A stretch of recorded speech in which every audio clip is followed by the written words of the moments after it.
Kyle. In this lesson we pick up from where we left off in lesson 11.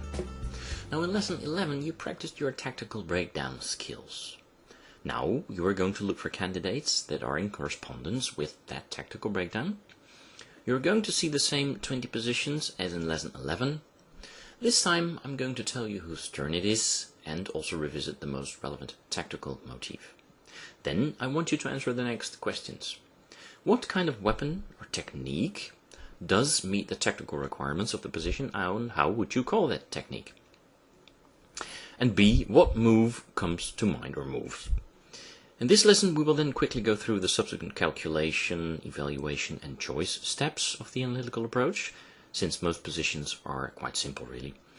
I will, however, pay more close attention to these steps individually, because I want you to learn the importance of all individual elements of the analytical approach also. This way you can get a feel for the richness of the game and also create a sense of responsibility for the position, the approaches you go through and your ultimate choice of move. Okay, here we go. This is training position number 1 and it is black to move.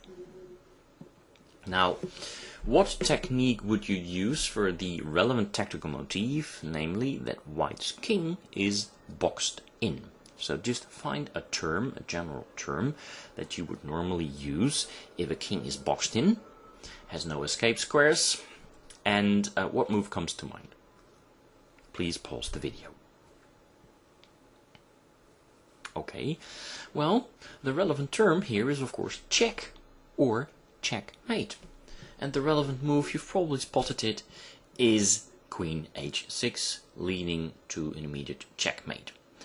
Now suppose the very quick calculation and evaluation that is involved here is that you check all the escape squares and possible other defenses against the check.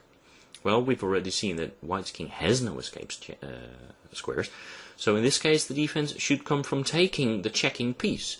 But of course the queen on h6 cannot be taken, and also the third defensive possibility, namely that of blocking the check by putting something in the way of that diagonal, is also not possible, because white can put nothing on g5, f4 on or e3.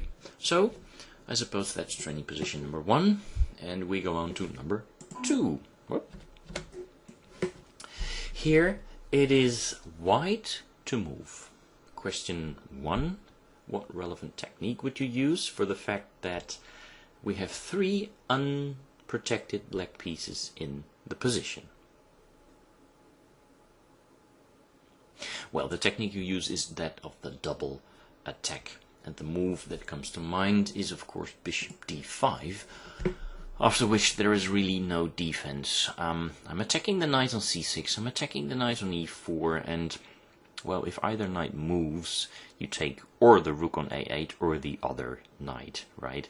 And I don't see any counter attack or something like that, or a very handy defensive move that solves, well, basically 2 to 3 problems in just one go.